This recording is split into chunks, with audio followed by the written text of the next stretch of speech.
help women, save lives, and peacefully end abortion where you live. I can tell you exactly what would happen. The infant would be delivered. The infant would be kept comfortable. The infant would be resuscitated if that's what the mother and the family desired. You were serious about that? Be inspired to change hearts and minds by joining over 1 million volunteers taking part in the global movement happening in your neighborhood. She says, pray that I can get through this abortion. And I said, oh, no. So she went ahead and went into the abortion clinic.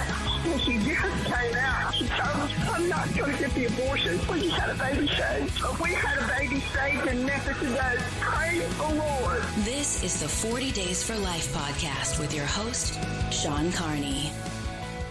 Hello, and thank you for joining us today on the 40 Days for Life podcast. I'm Sean Carney, the president of 40 Days for Life, and your host for this podcast, which is dedicated to helping you end abortion where you live. And I want to remind everybody, if you have not already, please sign up for Day 41 magazine, a great resource that can be sent to you. It is a quarterly magazine. You can get that at 40daysforlife.com/magazine. And also, something that has just taken off since we first released it. We were told it was overdue. It clearly was overdue. And that is the new, beautiful 40 Days for Life devotional. It is 40 different meditations and scriptures and prayer intentions for you.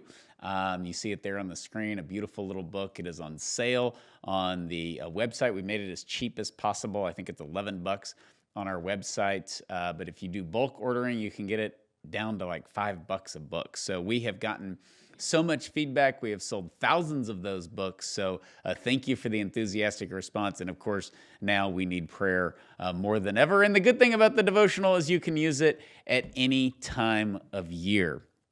Prayer is not the topic of today, but the effects of prayer are. And that is when Planned Parenthood or abortion workers who claim to love choice, when they actually drive away their own business. So this will be an important podcast for you, both on the serious level of knowing what they actually do that hurts their business because they're out of touch with their own clientele. And it will also be comedic because there are a lot of times they don't intend at all to drive away business, and they do, and it happens in a fashion that's funny.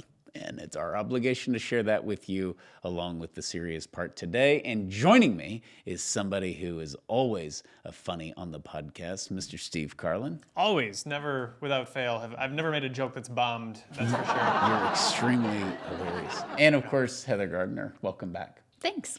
Good to be here. So today we're talking about these workers. We've been in a lot of awkward situations due to the jobs that we have, in a little bit of awkward scenarios. We once did an entire podcast on the most awkward situations we've had involved in 40 Days for Life. I think it's one of the most downloaded podcasts we've ever done. Yes, I don't know what that's... It says more about the listeners than it does about us. And we are here for the listeners. This is all about you, baby. So, one of the funny things that drives the abortion industry crazy, because we don't want to silence abortion advocates. Abortion advocates often want to silence us. Parliament in England wants to silence us. Parliament in Scotland wants to silence us. The DOJ in the United States of America wants to silence us. But it goes against the whole notion of choice. When you are out there and you're praying and you're saying, hey, there's another free option. You'll see a doctor, most likely for free. You won't see a doctor at Planned Parenthood unless you're having an abortion. And even in New York, they don't even require a doctor anymore there. Or California. Or California. So there's this attack on choice, but a lot of times it backfires. It does. And we've got a lot of great examples of that today. I think got to be careful not to have too much fun with this topic, but more so, I'm just glad that it actually happens. But when you wrote this and when you said, are we doing the Backfire podcast? And I said, yeah. And you started cracking up and said, it's so funny. You'll see what I mean. There's few things that are funnier than when the abortion industry shoots themselves in the foot. It's just an enjoyable experience. And by the way, we're all big boys and girls. I think it's funny when we shoot ourselves in the foot. Touche. There you go. We've had a volunteer drive up to participate in 40 Days for Life. Just drove into the parking lot of Planned Parenthood and parked. Like, started waving at the pro-lifers. Hey, how's it going? Start talking to them. We're like, hey, you're going to jail. Yes. So we've done dumb stuff. And Absolutely. They have too, but there's really not a self-awareness there. And, I think that keeping our disposition is the most important thing when these things happen. Yeah, without a doubt, because this can be a topic where I think it's easy to get angry. There's a temptation to anger because we see the injustice of abortion, and that doesn't help win any hearts. It doesn't help change any minds. It puts defenses up. We want to bring people's walls down, and that's why we look to Proverbs 15, which says that a gentle word turns away wrath, but a harsh word stirs up anger. So we're going to encounter many harsh words, but we are not going to respond in kind for sure. Absolutely. And Ephesians 6:12 also says our struggle is not with flesh and blood. And so it's critical that when it comes to abortion workers, we have to think of that in terms of how we respond to them, because we have to recognize that abortion workers are not the enemy. Abortion supporters are not the enemy, but that the evil one is the enemy. And in fact, I was thinking about this earlier today. So when I was first starting to volunteer in Bryan College Station, right here outside of the place we're inside of now, and I was praying, I remember because of the Coalition for Life, actually, the Brazos Valley Coalition for Life, which started the 40 Days for Life campaign, phenomena, I should say, I had not thought about how to treat the workers before being a volunteer. And then I remember, I don't remember exactly who, I don't know if it was you, I don't know if it was another volunteer, or somebody said, we need to pray for the abortion workers. And I remember the first time I heard that, and I was like, pray for the abortion workers? Like that was a kind of foreign to me. And I was like, why? They're the enemy. Why would we pray for them? What's to pray for, right? Not at all recognizing God's mercy and the miracles that he can make happen, even through abortion workers. Now, I was a very early in my pro-life activity at this point, so I didn't know anything about Norma McCorvey or Dr. Bernard Nathanson or Carol Everett. I didn't know anything about any of those people. So, Like, they convert? Yeah, right. That's a brand new concept to me. So it was thanks to volunteering, throughout the year with the Coalition for Life that I learned, we need to be there to pray for these abortion workers as well. I think that's a good revelation, because most people are like, yeah, we need to pray for the abortion workers. But you're like, what? And I think that's people can relate to that, because if you go out regularly like you did at that time, they're jerks. They're mean. I mean, we talked to Abby, and we're friends with Abby now, and there's a lot of people that know workers. Like, I can't picture Myra Rodriguez being rude, but she was. And, Ramona, they all... Oh, no way, Ramona was... No, Never. But Sue... they or never. Sue talked about that one time. She's like, I didn't really like those people. And she said it in her sweet voice, and I'm like, you like everyone. Yeah. But there's that encounter that you have, and not just they were all directors, but just the regular people working there. And, it's not... It takes an effort to pray for them. For a lot of people. So I think that's very relatable. And we're going to go over these scriptures, and we're putting them on the screen for everyone, because it's very important, particularly now. There's a lot of 365 campaigns going around, 40 Days for Life 365. And at those locations, the workers are done. Like, the consistency of the vigils just wears on them. Yeah. And we just have to have the right mindset and the right disposition. I think the best one, if I may say so, is Matthew 5:43-48. You have heard that it was said, love your neighbor and hate your enemy. But I tell you, love your enemies and pray for those who persecute you, that you may be children of your Father in heaven. He causes his sun to rise on the evil and the good, and sends rain on the righteous and the unrighteous. If you love those who love you, what reward will you get? Are not even the tax collectors doing that?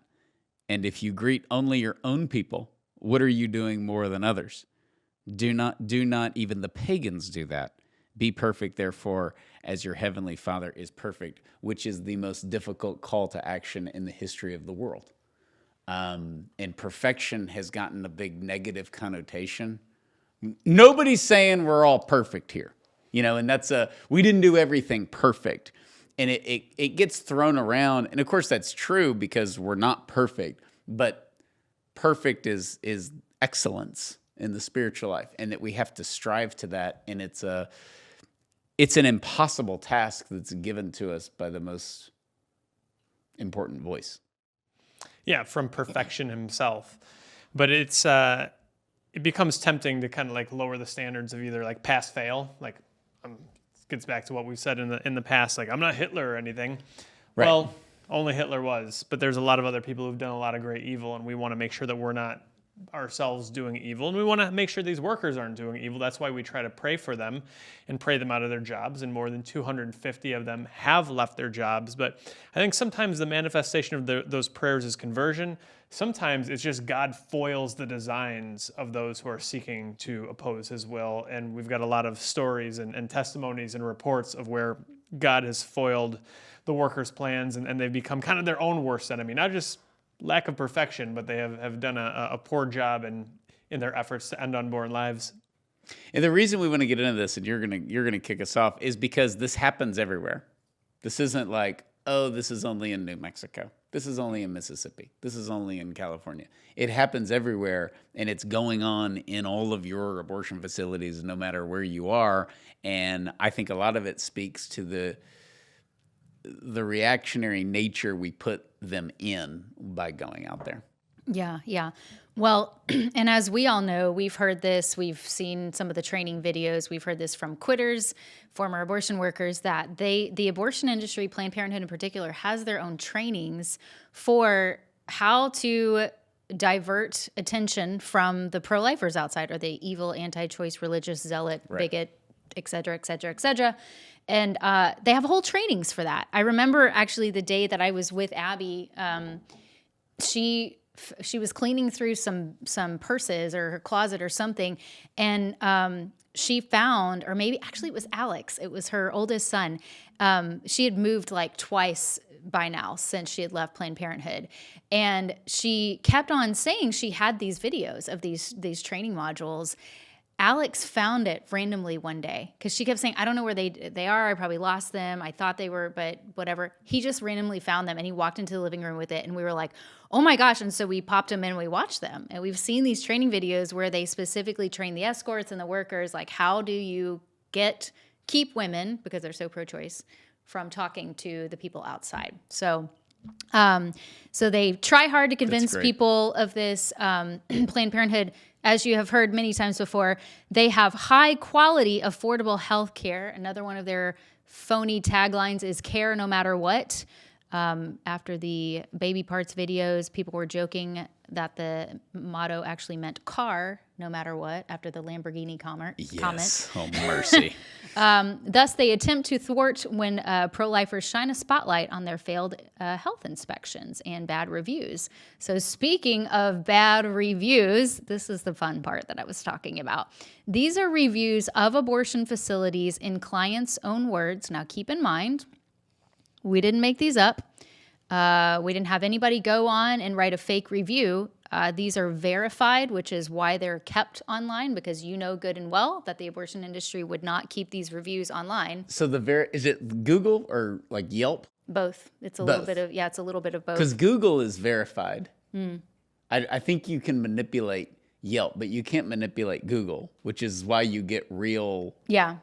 Because with the on Yelp, like, that restaurant across the street will write all the bad reviews about your restaurant. Yeah. And I think Yelp has actually fixed that. But Google is for real.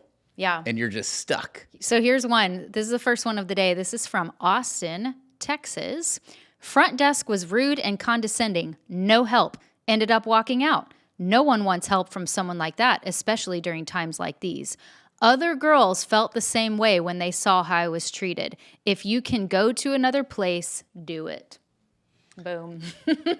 This is a great practice for everyone at home to do to their local abortion facility.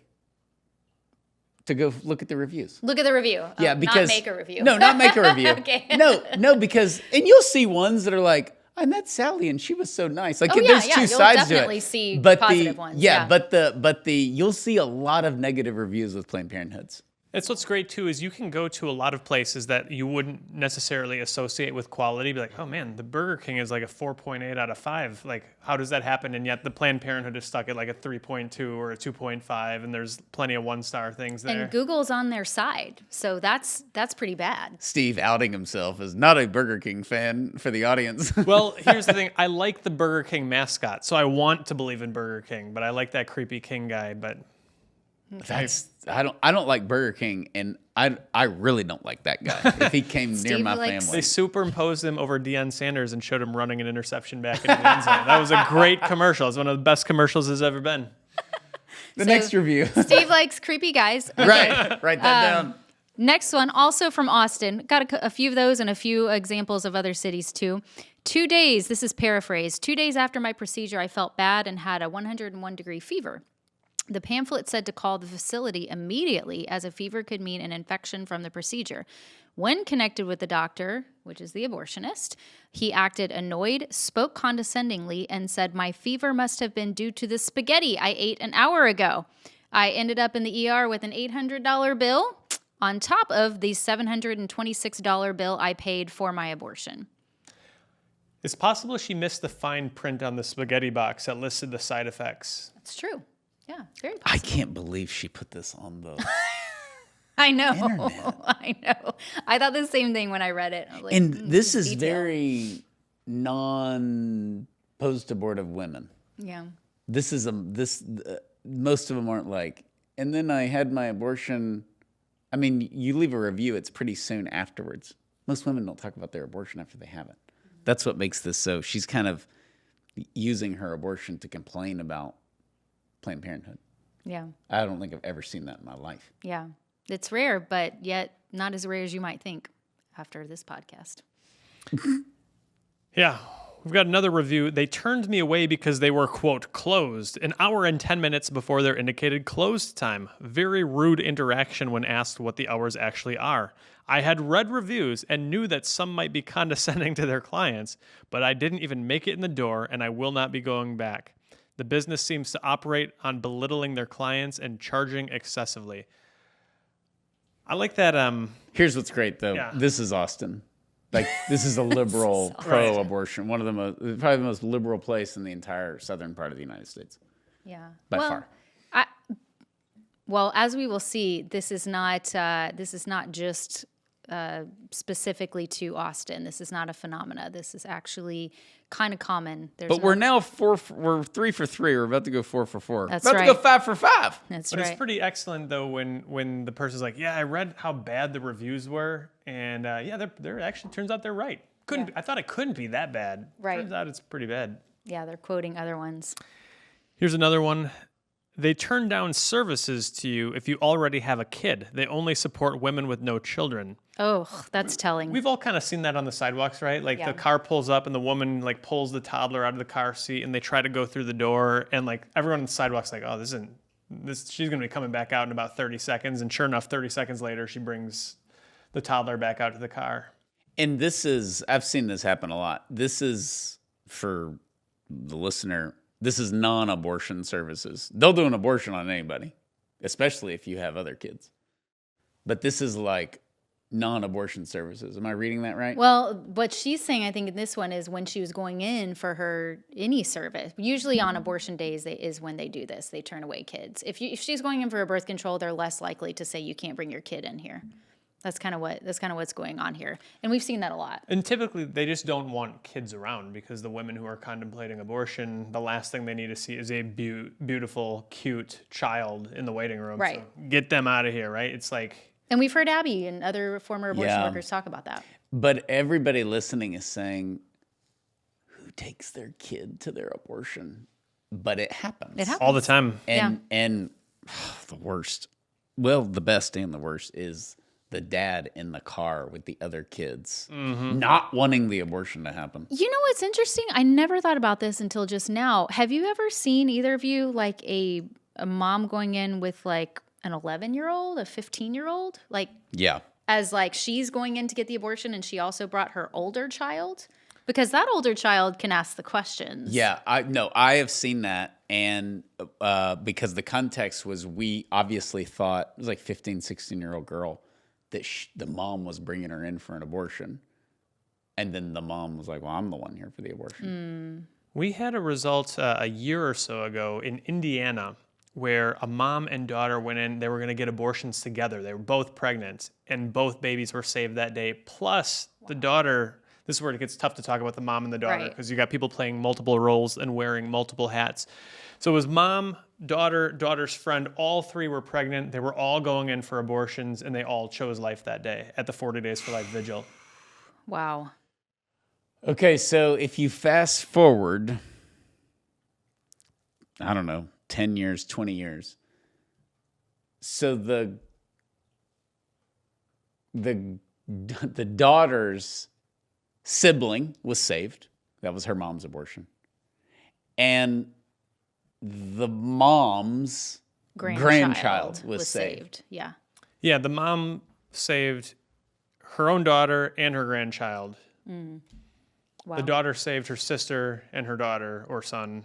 And what a story. Like, yeah, when I was pregnant with you, 3 of us all went in for an abortion at the same time. Almost had an abortion. I think it's what a story from our perspective. I see that as, I totally understand if they never want to share that story ever in their entire life. And just, you like bury that in the family album of like, we all know that was a bad, dark time and we're moving on. Because good night. It was like she loaded up her daughter and her daughter's friend. Yeah. I mean, let's just all do this at once. Yeah. and thank God it was all going off the cliff and it all flipped. Yeah. Because somebody showed up. Because somebody showed up, but also one of them could have gone through with it. Yeah. And then you have the other two. It's wow. Yeah. It's unbelievable. Okay. We'll put all these on the screen. The nurse read my paperwork wrong. I had to drive an hour back to my regular doctor who told me that facility gave me a diagnosis based on my family history, not my medical reports. I wasted 4 hours of my time. No way I'm ever stepping foot in that office again! ! If they do not know how to read medical reports, how do they know how to do any other procedure or even read a pregnancy test? This place should be shut down! Burn. She's not wrong. Oh, yeah. So there you go. Once again, and if you're somebody who's reading those reports, hopefully you don't go into this facility. So what's the next? All right, here we go. Finally break out of Texas here, But Sean. still, we're still very pro-abortion area, all these. This is why this is so great. So we're going from Austin, Texas to Fresno, California. I got here before my appointment time just in case they did need to verify insurance. I have to pick up my son by 11:45 from school. It was already hard to book an appointment. They are not considerate of appointment times. I hope I don't have to wait inside a room after this for another hour. This is so frustrating and annoying. I do not recommend this location. This is what's strange to me. Well, this could be any doctor's office. Yeah. I sat there forever and then I'm going to have to go in the other little room. It's the whole Seinfeld bit. But that's typically not what they want to do because you want to get them through. Right. Yeah. That's why that's you don't want them to be perspective. Thinking about this and have a chance to change their minds in the waiting room. I wonder if she chose life. That's a great point. Because she says this is so frustrating and annoying. She's there. Yeah. Like, I think she's one of the ones that just gets on her phone to rant. Usually that ends in walking out. So True. Yeah. So on the front of the question of like, don't they just want to keep people there? We see them doing this a little bit in this next review. Don't bother scheduling anything else for your day. 40 minutes after my appointment, and I am still waiting in the lobby. I was told I was next, and 3 people have been called since. I try to support PP, but this is my last time coming to this location. That's the Seinfeld Chinese restaurant, right? 5 to 10 minutes. yeah, Seinfeld 4. Yeah, Yeah, 5 to 10 minutes. PP is Planned Parenthood, by the way. But yeah, so that's a Planned Parenthood supporter. Last time I'm coming to this location.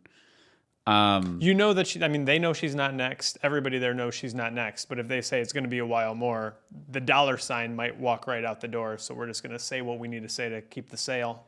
One of the reasons we're doing all this is not to beat up on them, but to show that the glamour that we see at the national level of reproductive rights and healthcare and the evil of Samuel Alito and his cronies, is that they want to live in the healthcare realm. And there's a lot of bad doctors. There's a lot of poorly run doctor offices. But somehow when you're in an abortion facility, you're immune to any kind of scrutiny as a, quote, healthcare provider. So former abortion doctors that say this is a dirty business, they get ignored. Current abortion doctors who say that it is a baby and the mother knows it's a baby, like Dr. Leroy Carhart said. Right. There's no scrutiny on this industry. And the only way you'll get it, I think, with any credibility, it's not from us. We're pro-life activists. It's not from any other pro-lifer. It's not from some congressman. It's from their customers. Yeah.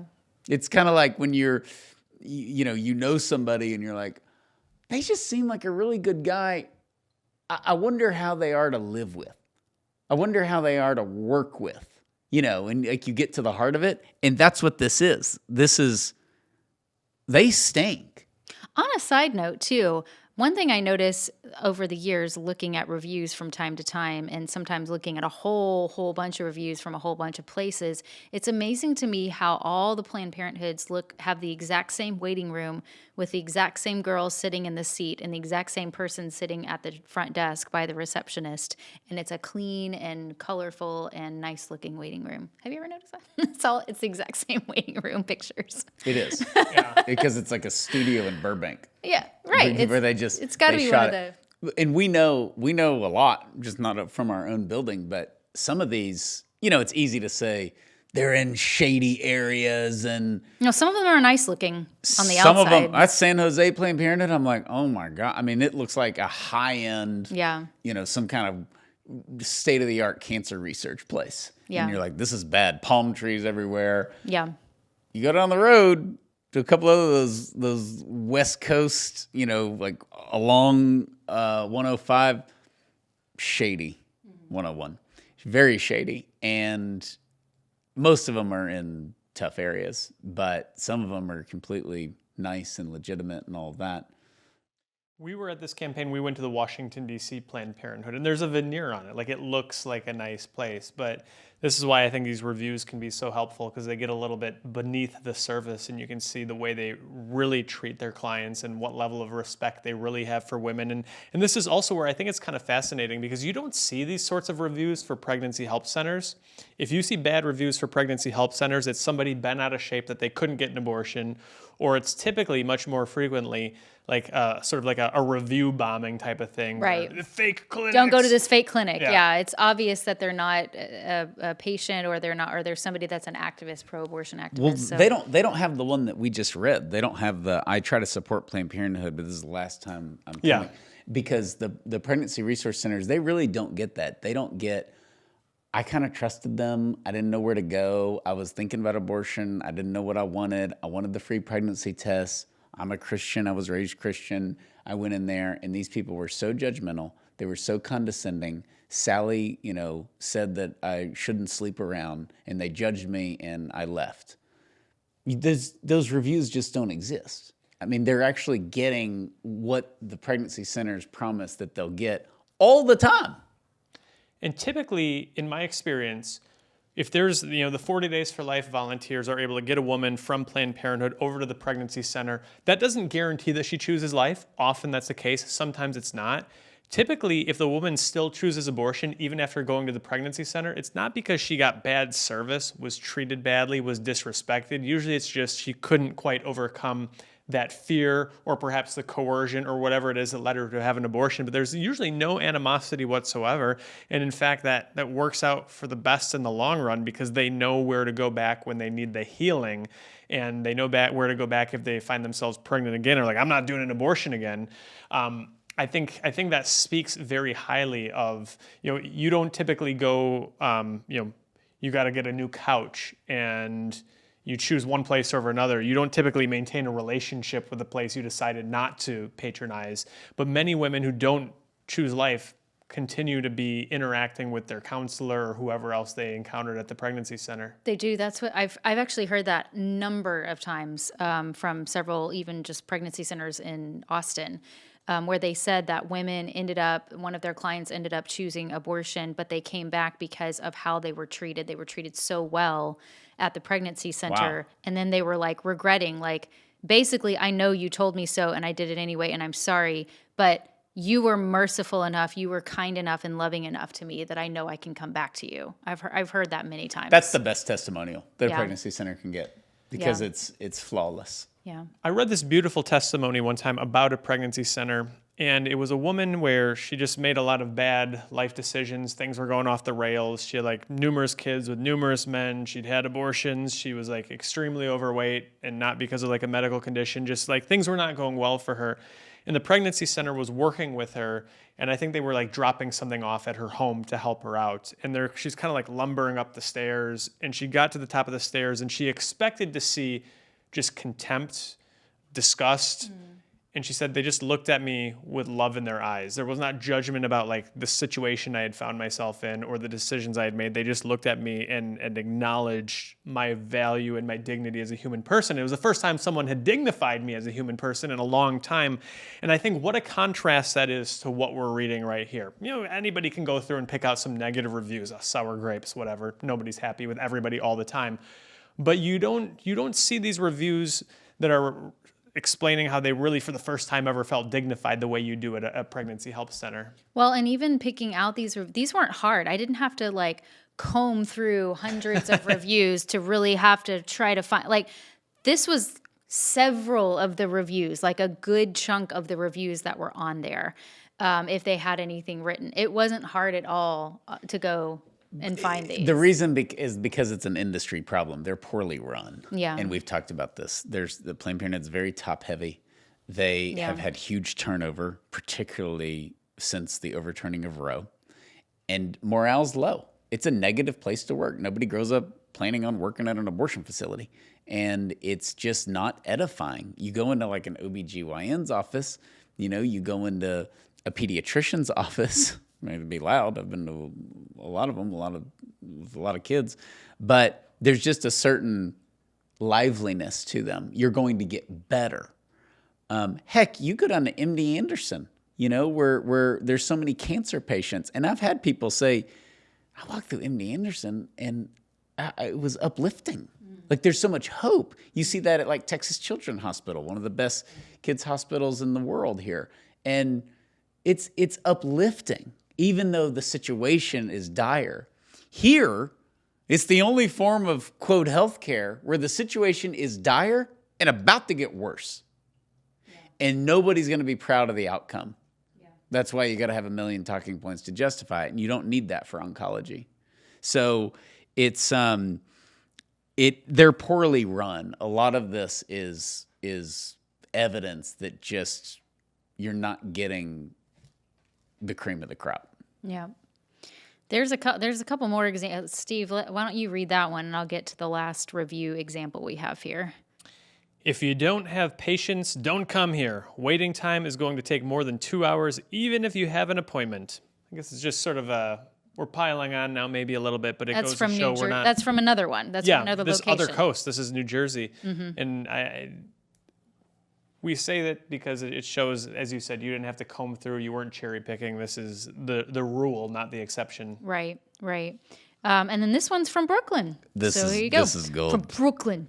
I called yesterday to ask if they take walk-in patients, and they said yes. I took 2 buses under the rain all the way here like an idiot. And I just hear Dwight Schrute now in my head. Yeah, exactly. Feeling not okay to be told that they were not going to attend me. What a lack of respect with people's time and health, not to mention the place was empty, not crowded at all. Lazy staff. This was just a few weeks ago that this review was left in Brooklyn. So, interesting. And then this one was gold. Okay, we will show this meme on the screen. Yeah, put that on the screen. It's gold. So, Planned Parenthood Action posts, this was from a couple years ago, after one of the tragic school shootings. Schools are meant to be safe. They are sites of growth and development for young people. So one of our pro-life comedians, somebody with a pro-life page, screenshotted that and then posted the same exact thing underneath it, for those of you who can't see the screen, and replaced the word schools with wombs are meant to be safe. They are sites of growth and development for young people. So my takeaway from this is this is a lack of talent for Planned Parenthood.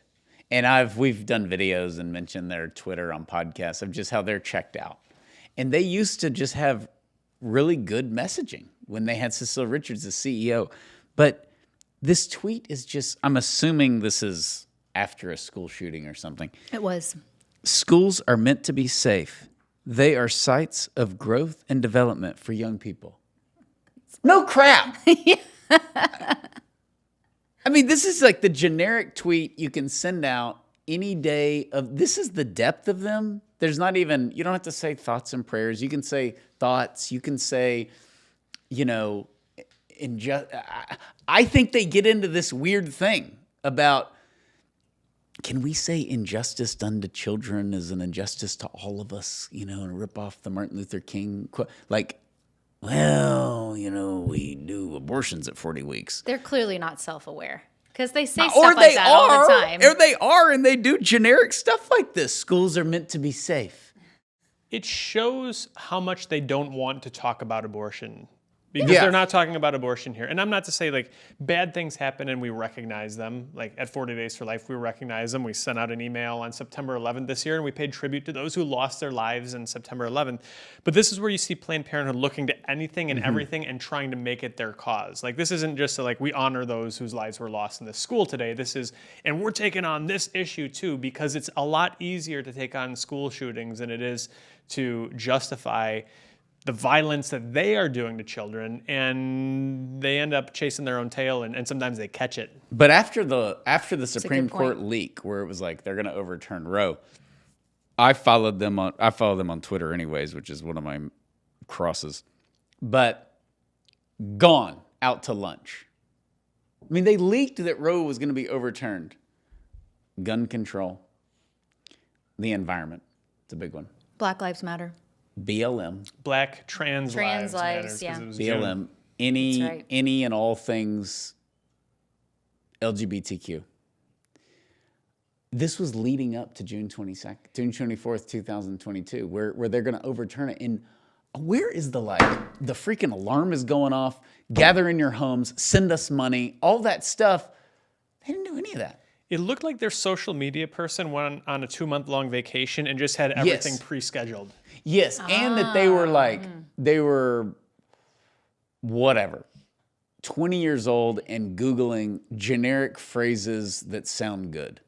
And they were just putting on different causes, we won't back down, and it's the pride flag. Remember, of course, we all remember Rush Limbaugh, but he had a television show back in the early 90s. Yeah. And he did this thing where it was like everything awareness thing. So he put on a ribbon for every cause. And I think that's what Planned Parenthood does. They've got they're not Kramer. Kramer refused to wear the ribbon. Refused to wear the ribbon. For every single cause. I'm just so glad that I watched Seinfeld recently just to know the references you guys said. It's never too late. All of my adult life up until a few months ago, I couldn't get those references. And we must stop and say, talk about a show they would never make today. Oh, yes, that's true. Okay, so this next part that we're going to do is interesting stories. I'm sure Sean and Steve have some to share too, but also we've got the stories directly that we've either had ourselves from abortion workers backfiring, their actions backfiring on them, or examples of leaders where actions backfired. So this story right here is what comes to my mind the most. It's one of the funniest, it's probably the first funny, hilarious, this was awesome moment on the sidewalk that I had, if I had to guess. This is pretty legit. You will remember very clearly this particular escort that was here. It was a husband and wife escort, and the husband loved creeping our female volunteers out. You remember them, I'm sure. We called them the makeout couple. Or was this the other one? They were. We've talked about the makeout I'm couple. always down for talking about that because that's I brought this up one time on the stage. Yeah. We had the makeout couple that they just This was Awkward. older Oh, yeah, couple, yeah. large man. Yes, That, yes. That The the makeout intentionally. guy was a large man. I yes, think no, but the makeout couple was Different couple. the different guy. They were like, they were old. They're probably like 30. This is like the Planned Parenthood escorts are like the Star Making Wars bar out. They're scene. they're the escorts. great analogy. They're taking the women in for the abortion. They're wearing the vest. And between cars on abortion day, they would like grope each other and make out. We didn't know their names. I still don't know their Shock names. effect. But So- this is not the same person that Heather's talking about. this This is is different. just This a is different clown couple. car thank- of dysfunction. Yeah, Yeah. and as creepy as the makeout couple was, it would have gotten to a whole new level of horror film if it would have been this other couple. Yes. All right. This is true. But Mary Lisa and I didn't know what to call them, so we called them the makeout couple. It's my favorite story. I think I let it slip one day that I said the makeout couple, and like 10 volunteers were like, "That's what they are." Like we didn't know how to word it. Oh my So- gosh. Well, I somehow either blocked that out of my memory or I never saw them. But When they weren't making out, they were nice. The old people weren't. no. What's funny is that all these stories that we've shared with Abby, since she left Planned Parenthood, she was shocked by a lot of these stories. But she knows who the makeout couple is. She knows their names. I don't remember She their knows names. who all of them are. And like when I would tell her these things about, this, I don't want to name him. We should still pray for them. I don't know where they are now, if they're alive today, if they're still pro-abortion, whatever. But the male was intentionally I'm 5'3". Right. This man was probably 6'3" or taller. He was probably 350 pounds. Yeah. He was a large man, and he knew that, and he intentionally wanted to creep the female volunteers out. And so one day I decided... And let me just paint the picture for the audience, just so we're clear on this, okay? He wasn't... He was homeless looking He was not... Well, I and wasn't... smelly. I was going to say he wasn't the prom king. And that's how close he got to me. Yeah. So this isn't like, ooh, an older man. Is it George Clooney? No. That's not what this is. So like I said, I know how he smelled because that's how close he got to me. He would intentionally come and try to like hover over you or lean over you if you were, talking to somebody or about to reach out and give a brochure to somebody. So one day I had this victory because I was praying on the sidewalk. I was by myself, which we do not ever recommend. Don't go to the sidewalk by yourself. But I just happened to be by myself one day. This was in Bryan College Station before the Planned Parenthood closed. And there was a woman who drove in this van. It was one of those, I think, Chevy vans. Anyways, she gets out and she comes right away. She comes over and starts talking to me. And so I start sharing with her information. She's, no habla inglés. I'm like, okay, great. So I start speaking my Spanglish to her as best I can. And I shared with her information. I had it printed all in Spanish. And there was an escort this day on duty. But this escort was falling behind on the job. So I noticed that he noticed, oh, crap, she's got somebody. She's talking to somebody. So he rushes over and he gets up to the fence. And eventually he does his creepy hover thing over this poor woman who is a petite Hispanic young woman. And she kind of looks up at him like, what are you doing? And he's like... What he was doing was he was trying to figure out what to say to her because he realized we were speaking Spanish and he didn't speak Spanish. Ah. So he goes, "No es de Planned Parenthood," and pointed at me, which means she's not from Planned Parenthood, for those of you who didn't know that translation. And Which taco did I order? she...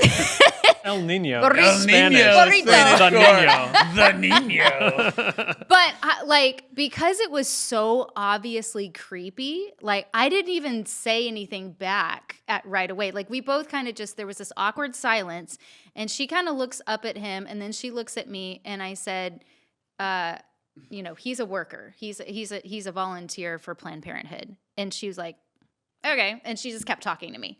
And when he realized he wasn't going to get her because he couldn't say anything, that he would have had to put his hands on her to guide her away from me. That was the only way to, at that point, I guess, in his mind, get her away from me. So he actually gave up and he walked away. So he walks back to the door. The parking lot was empty, I guess, or everybody was inside. But this is immense lack of awareness. Oh, so much lack of awareness. And that backfired on him big time. So his awkwardness, his creepiness had a negative effect on her. She took the information and she left. So she never went into the facility. She wasn't there for an abortion. She was there for other services. So I was like, you don't have to go here. You go to and she didn't know about the community health center in town or whatever. And I was like, so I held in my excitement. I didn't do like a visual celebration on the sidewalk, but I just turned around and I stepped back in the grass and I was like, Lord, that was freaking awesome. I want to see that lady's review on Google. Yes. Went to Planned Parenthood, strange, smelly, large man hovered over me and Do y'all patronized me. remember Nick Nolte out of Down and Out of Beverly Hills? He is a escort at Planned Parenthood. Yeah. That was just I can't speak for other locations because I haven't spent a whole lot of time. Although Milwaukee, I thought they have an escort problem. Like as a leader or somebody running an organization, I'm sitting here going, how do you let this person represent you? Yeah. And they had some just oddballs that were the face of right when you pull up on a very difficult, emotional day from the woman's perspective. And you're getting out and like ZZ Top in a flannel shirt is greeting you. And it's just odd. People are making out on the, you're not making this stuff up. And I remember Milwaukee, they were very aggressive. They'd put curses on you there. They had witches there that would put curses on you. Right. I mean, this just like they do at the cardiologist office. Yeah. So Samuel Alito's mom's satanic cardiology. But yeah, I really think that there's the escorts. You get young, enthusiastic guy who's just a college kid in a T-shirt, but he doesn't last. I'm standing up for women's rights. He is. What is a woman? I know, but then it sucks. Yeah. It's depressing. You're walking women in to have their abortions, and they think it's all enthusiastic, and they're overly enthusiastic. They're not matching the tone. Right. The woman gets out, and she's just defeated. She's got her head, the boyfriend's all awkward and tense if he's even there. And he's like, hey, ma'am, how are you doing? And it's like, I'm not, what are you selling me a snow cone? Yeah. And so they leave because they're like, I don't want to go back there because it's awkward. And they're trying to cover it up with this used car salesman approach. So the young kids don't make it. They end up with these old, washed up, that's just what it is. Bruce Love. Oh, gosh. Yes. Yes. Yes. And it's just it's a pool of dysfunction, and you can say that about the pro-life movement for sure. If you see some of our, but you're like, I don't know how these people ended up together. That is the truth. So that is totally, but I think there's a self-awareness. Like we don't put crazy end of the world megaphone guy on the podcast or speaking at the symposium. This is the first people their clients see. That's like us having greeters at the symposium or greeters at our dinners. And it's just like the sketchy looking goth pro-life dude, with respect to all the goth people out there. We respect your beliefs. Goth is back. Please don't stop going to the sidewalk, all the goth people. That's right. And we know, like all goth people, you will be normal in 5 years. So it's just one of those things where this is who you're putting in front of your clientele. And it's mind-boggling. There's no like escort equivalent of the no shoes, no shirt, no escort type of thing. Like, Kenny Chesney's pro-life, as we discussed earlier, because he has 2 pro-life songs. it's a point of dispute, apparently. It's a point of dispute. We are struggling whether we're going to do a podcast on pro-life songs, but freaking Kenny will be on the list. Uncle Kenny. We'll see. Kenny. Here's one of my favorite stories about a backfire. A lot of abortion facilities, it becomes somewhat ambiguous on where are you able to stand. Like, is this sidewalk public? Is it a private sidewalk? Like, is there a right of way that extends beyond the sidewalk? This becomes an issue all the time, and we've got maps we can seek out and things like that. So West Coast, state of Oregon, 40 Days for Life volunteers out. They're standing on this one part of the sidewalk. They had been standing kind of like back further on the public sidewalk, and they're like, I think this is public. So they went and stood there, and Planned Parenthood calls the cops on them and brings the cops out to like get them for trespassing or whatever. And it turns out that, in fact, not only were they on legal ground, but they could actually get right up to the sidewalk that goes right up to the door. And so they went from being, like 100 feet back on the sidewalk to able to reach out and offer a brochure or a hello or a how can I help you, ma'am, as they walked through that set of double doors. So I always thought that was pretty great. They That is great. really dropped the ball on that one. I'll pick up on the cops for mine because this is great. I love the police, first off, but Planned Parenthood got in the habit here of calling the cops on us all the time. And so the volunteers start to get frustrated and all this. And I kept getting called out there. Like, it happened when I was out there during my time, but just whatever. I'm in my office. They're like, the cops are here. And I would always be like, good. And they're like, no, Planned Parenthood's calling. They're accusing us of doing something wrong. And so I'd go out there and I'd say, well, we're going to explain to the cop that you're not doing anything wrong. And then the cops will leave. And they're like, but they're just going to call the cops again. And I said, good. I hope they call them 5 more times and they show up every time. I said, what business wants cops and sirens out in front of it? And I would always, like when the cop was coming down, he didn't know really who I was with, right? Because they're just like, they don't know who's pro-life and pro-abortion. So I would like direct them like, hey, you can park here. So they would pull inside the Planned Parenthood parking lot. And there's just constant cops. And a few times when they called the cops, they're like, the police are on the way. and that's what they sounded like. Yeah. I would call the I'd call the media and I would be like, hey, something's going on over here. You may want to come over because the cops are coming. And the news would come and the B-roll in the film is Planned Parenthood, cop cars, media. And that's a disaster. Yeah, that's a PR Ask disaster. any dentist, ask any pediatrician. Cops are the best look. And I'm like, they're just doing this to themselves. We'd never call the cops unless we actually thought we were in danger. But they were calling it because they're like, you sneezed on that leaf. That kind of stuff. And they're giving, and it's mission drift. They got so obsessed with us and not women's health care and reproductive rights. They got so obsessed with us that they lost a ton of business because the stigma, which is why this building sat so long whenever they actually closed and left town, the stigma of the location was just, it's like a fast food joint where you're like, it's just always cops there at that Taco Bell or whatever. And we all know that from high school. You want to go to Jack in the Box?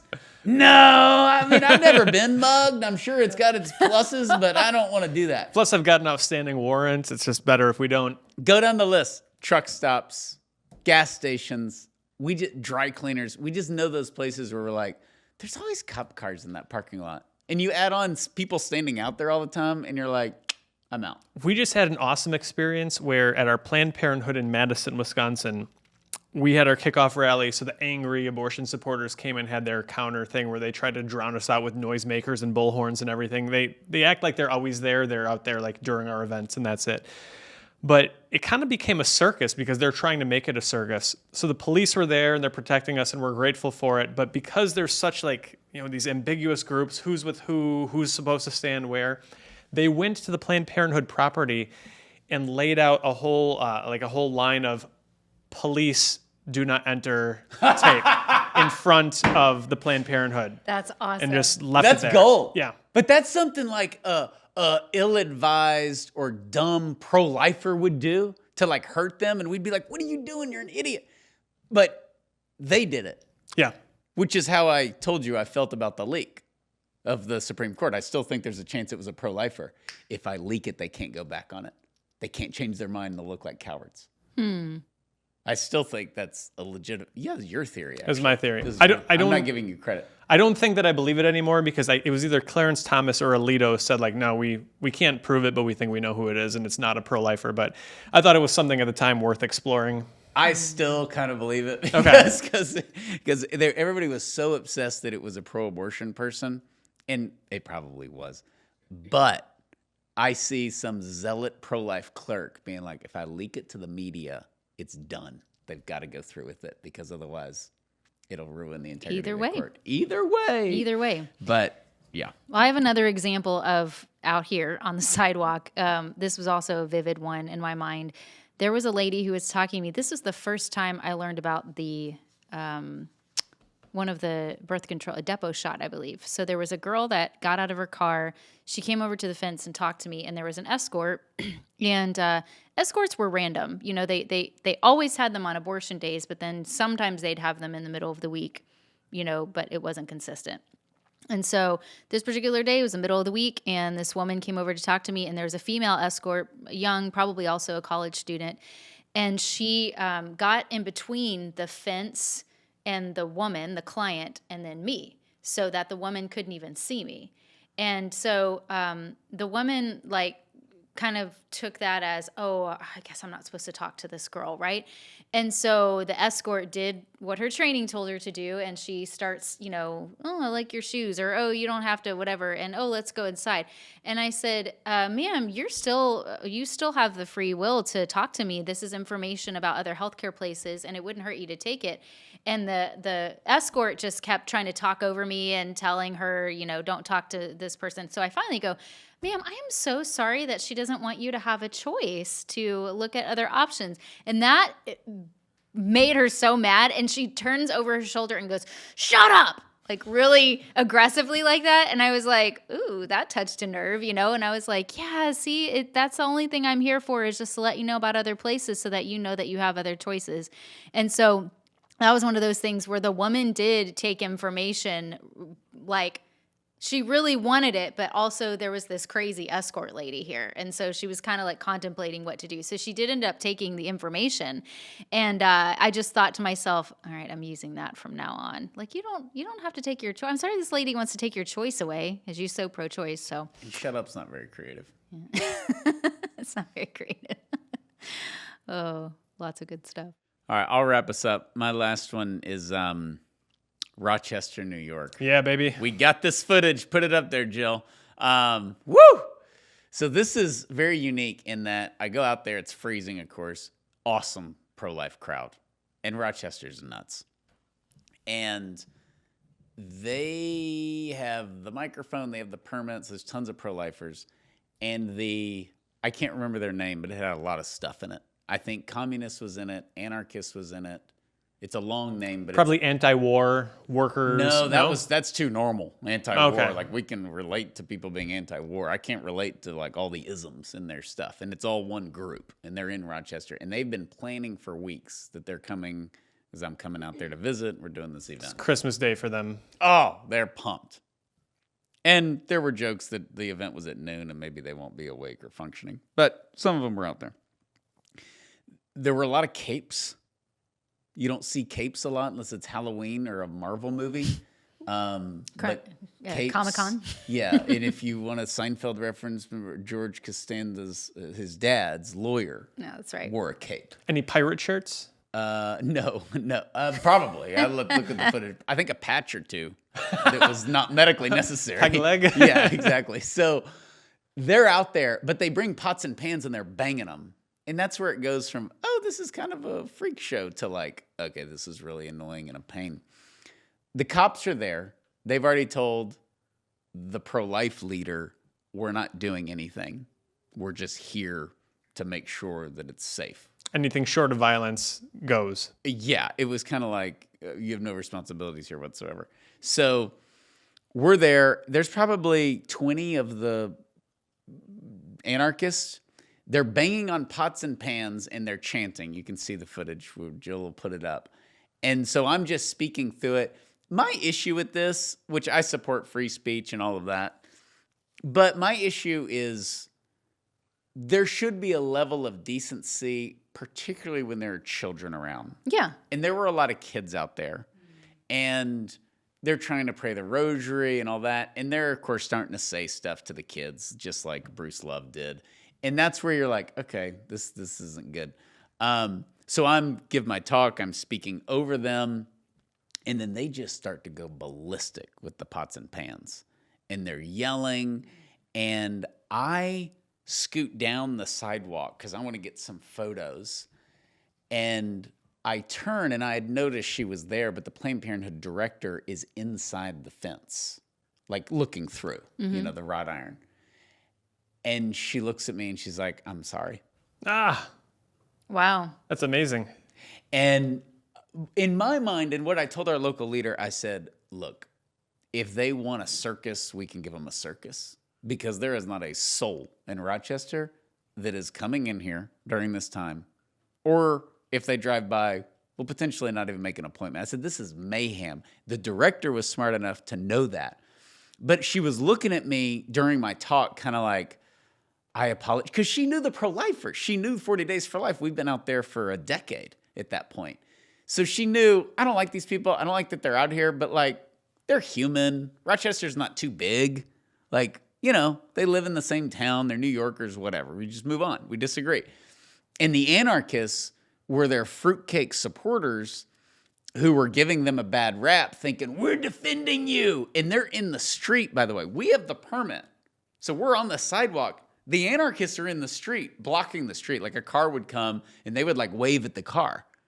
Like, like, and make their noises. Sometimes I don't know the anarchy. Like a haunted house? I can't explain this. It was like a haunted house. Like, they all said a bunch of stuff, but none of it was English. They just made a bunch of noises, and it was the oddest thing I had ever seen. I've seen some weird stuff. And I always will hand it. I think there's tremendous credit, because the Planned Parenthood worker was looking at me, the director, during my talk, like, as if to say, sorry. But for her to actually say it, and I said, no, I understand, and I get it. I said, I'm sorry you have to deal with these people. I said, this can't be good for business. And she kind of laughed. This can't be good for anything. Yeah, this can't be good for anything. Bad chicken. Bad chicken. But that's just, that's one of the funniest things that could have got rubbed up against not being funny at all. They like pushed the line, and then it kind of calmed down. But there was a point where you just couldn't hear anything because of the pots and pans. When you reject virtue, you lose out on any of the benefits that come with being virtuous. And prudence is a pretty important virtue, and so many of them are completely absent of the virtue of prudence. They can't help themselves. They're sawing off the branch that they're sitting on. When that happened, though, that was pre the overturning of Roe. That now is the norm, and that's what's good for us. The pots and pans, the anarchists, the I want to eat the fetus, all the crazy stuff that is now the norm, that's so good for us. And I do think that lady that said sorry, as people, I guess, try to be pro-abortion for normal people, that's just hard. That's becoming non-existent. That'll be interesting, too. Like, I wonder if she still works there, because I don't want to go all Pollyanna and be like, yes, and I'm sure she's now on our side of the street. She may be, she may not. But those moments, those are sort of like those little cracks where the seed can slip into the seed of faith, the seed of conversion. And when you kind of have that realization, like, she I don't saw know. you as a human. I mean, she looked at you and said, I'm sorry. Like, yeah. And by the way, that's happened to me many times, I think. I can remember back between Planned Parenthood workers.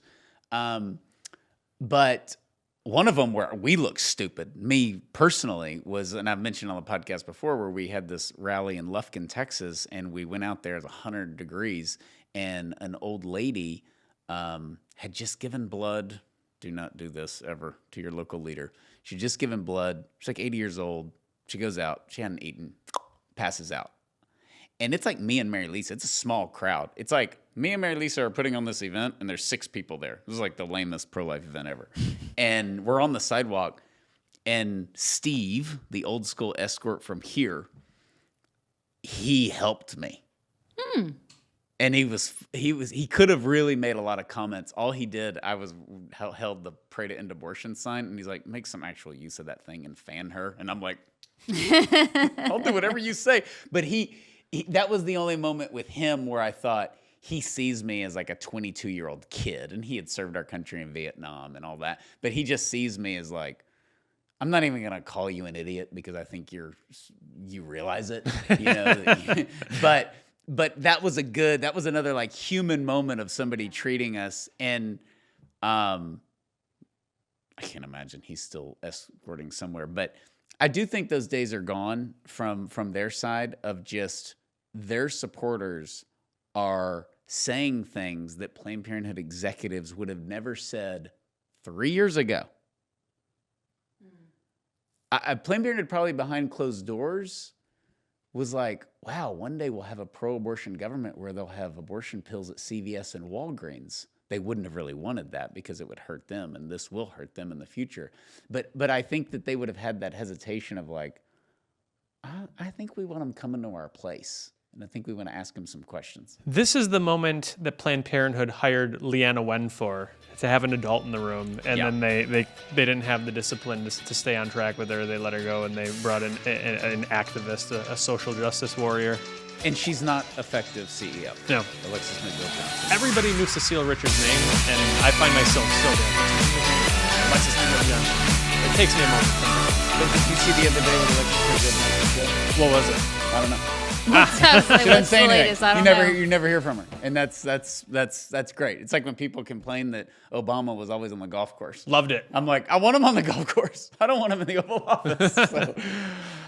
So okay, we'll just wrap up. Just know that the fruits of your labor may not always be obvious, and that the beauty of participating in 40 Days for Life or going to a 40 Days for Life 365 is that you get to put, as MLK said, constructive tension. And that's what we can bring through prayer, through fasting, and through options to legitimate health care. And some of the responses will be very fruitful in saving a baby, and some of the responses will be comedic. And that's important. And if you've got stories of Planned Parenthood backfiring in its efforts, or your local abortion facility doing something that blows up in their faces, let us know, because I'd love to share those stories going forward. I hope this is not the last podcast of this theme that we get to do. Podcast at 40daysforlife.com, podcast at 40daysforlife.com, and look up your local abortion facility reviews. Some will be positive, some won't, but it will give you great insight into how well or not well they are run. So please rate, review, share this podcast, and we will see you next time. God bless you.